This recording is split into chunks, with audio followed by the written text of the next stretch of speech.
Dans cette vidéo, je vais vous montrer comment créer un format paramétrable nécessaire pour l'importation d'un relevé bancaire. Ensuite, nous verrons effectivement comment importer le relevé bancaire lui-même. Alors, pour créer un format paramétrable nécessaire à l'importation du relevé bancaire, nous partons dans le menu Fichier, Format import-export paramétrable. Alors ici, nous cliquons sur Nouveau. Après avoir cliqué sur Nouveau, nous renseignons le fichier, bien nous renseignons le dossier dans lequel nous voulons stocker notre format paramétrable que nous voulons créer. Donc, pour ma part, je vais le stocker au bureau ou précisément dans le fichier Mercure. Je vais le nommer Société Générale Format Paramétrable. Je vais l'enregistrer. Après l'avoir enregistré, nous avons une fenêtre qui s'ouvre. Mais la fenêtre qui s'ouvre n'est pas appropriée à l'importation des extraits ou d'un relevé bancaire. Donc celui-ci, quand vous voyez type de données, il correspond en fait aux écritures comptables, comme l'entête de la fenêtre le précise. Donc nous allons simplement dérouler et choisir extrait bancaire. Ok. Au niveau de la description des champs, nous allons d'abord regarder qu'est-ce que nous voulons importer, le relevé bancaire. Et si nous voulons l'importer, ça veut dire qu'il est stocké quelque part. Pour notre part, il est stocké dans nos fichiers Excel. Et nous pouvons constater que notre fichier, notre relevé bancaire est constitué de 5 colonnes. La première, les opérations, date d'opération, de valeur libellée, montant débit, montant crédit. Donc c'est à partir de ces éléments que je vais paramétrer mon fichier, mon format paramétrable. Alors, je reviens. J'ai constaté qu'il est constitué de 5 lignes. Là, ça fait 4. Après avoir mis les 4 lignes, je viens. La première concerne la date d'opération. On est d'accord. La seconde concerne, je double-clique, la date de valeur. On est d'accord. Alors, notez que les champs comportant les astérisques sont des champs obligatoires lors de la création du fichier paramétrable. C'est-à-dire que lorsque vous créez, vous êtes obligé d'insérer la date d'opération. Alors ici, on va double-cliquer. Le troisième élément concerne le libellé. Le quatrième élément concerne le montant débit. Le cinquième élément concerne le montant crédit. Voilà. Mais nous allons encore vérifier une information. Nous voyons que les propriétés des dates sont séparées par des slash, c'est-à-dire 01/12/2000. Alors, nous allons simplement venir là, dans notre fichier, cliquer sur la date d'opération. Au niveau des propriétés, nous allons mettre slash, et nous avons 2020, c'est-à-dire à 4 fois. Alors, au niveau de la date de valeur, le principe est le même. Slash et 4A. Voilà. Une fois que nous avons enseigné, ça veut dire que la description des champs dépend du fichier que vous voulez importer. Donc, maintenant que nous avons paramétré, nous avons décrit les champs en question, nous allons aller dans les particularités. Mais avant cela, nous allons d'abord définir le type de fichier. Nous allons choisir ici délimiter. OK. Dans les particularités, nous allons au niveau délimiteur d'enregistrement retour chariot. OK. Délimiteur de champ, nous allons choisir le point virgule. Le début d'enregistrement. Notre fichier Excel, la première colonne ou la première ligne, pardon, concerne l'entête en fait. La deuxième ligne concerne la date, les libellés et tout ça, c'est-à-dire les éléments. Et nous constatons que l'opération doit commencer à être enregistrée à partir de la ligne 3. Donc, nous allons revenir dans notre fichier, début d'enregistrement. nous allons simplement mettre ici ligne 3 et enregistrer. Après avoir enregistré, nous allons simplement aller maintenant vérifier que le compte banque a bien été créé. Voilà, voici le compte banque SGC, puisque nous voulons importer le relevé de la Société Générale Cameroun.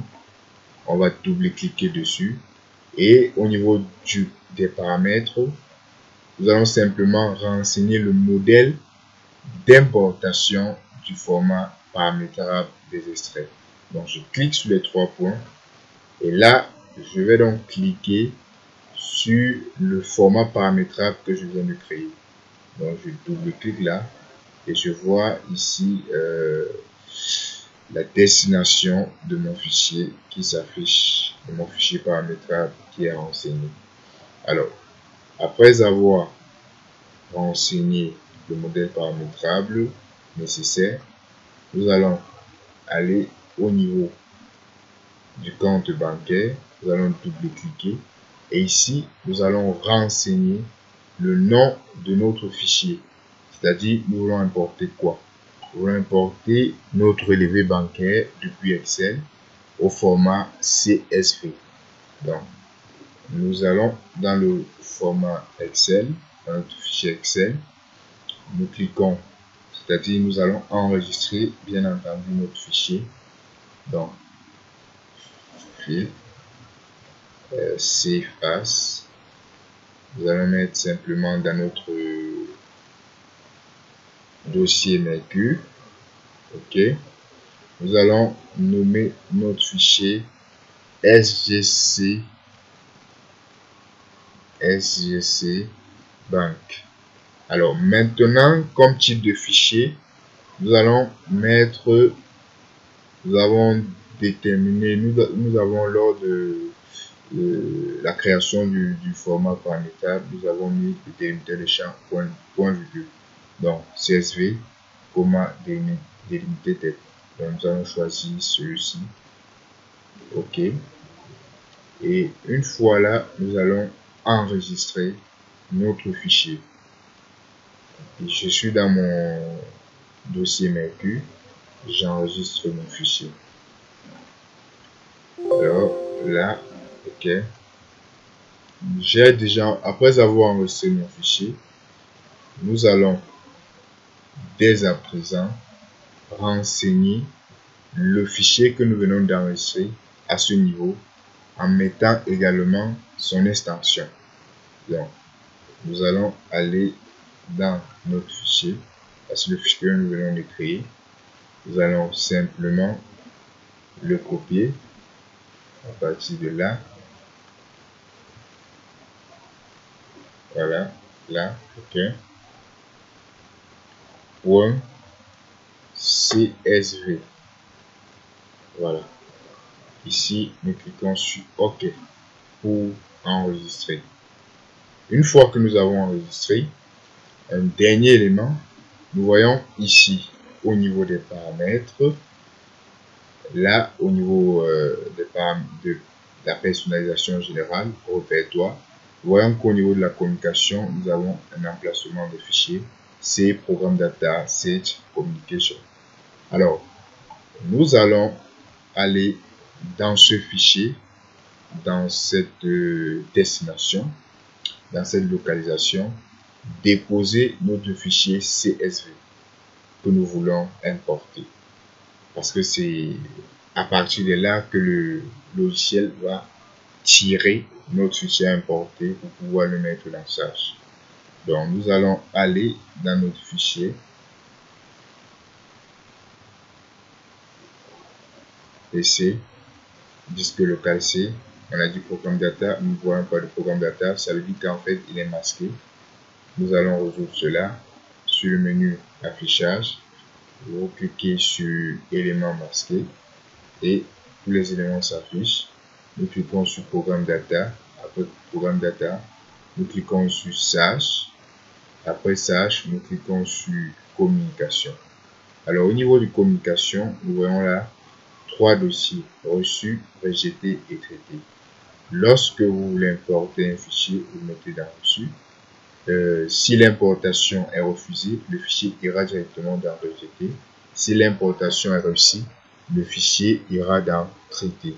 Donc, nous allons ouvrir reçu. Après avoir ouvert reçu, nous allons mettre ici notre fichier que nous voulons importer. Donc, nous l'avons enregistré dans notre société Mercure. Nous l'avons enregistré dans notre société Mercure. Nous allons simplement le copier et le mettre dans notre dossier reçu. Donc, on va le mettre dans notre dossier reçu. Voilà, nous avons copié notre fichier et c'est le fichier CSV. Donc voilà comment séparer du value que vous allez déposer dans ce dossier reçu. Alors, après avoir déposé ici, nous allons le fermer. Voilà, nous allons fermer là, ouvrir notre fichier. Après cela, nous allons simplement, à partir du menu traitement, gestion des extraits, tenter l'importation de notre fichier. Donc, si nous avons effectivement une société, si votre barre de fonction est masquée, vous n'avez qu'à faire un clic pour l'activer ou pour l'afficher. Nous allons cliquer sur incorporer et nous allons choisir ici importer les extraits avec un format paramétrable, puisque c'est ce que nous venons de faire. Nous cliquons sur ça et ensuite fin. Voilà, automatiquement, notre fichier extrait 1er décembre 2020 est automatiquement importé. Donc déjà, je pense que la date est correcte puisque c'est le 31 décembre, mais c'est lié au fichier Excel. Ok, ça a pris la première date, il n'y a pas de souci. Donc nous allons double-cliquer là et nous avons ici l'ensemble des opérations jusqu'au 26 décembre 2020 pour une valeur de 2 852 000. Donc vous voyez là directement reste imputé 0.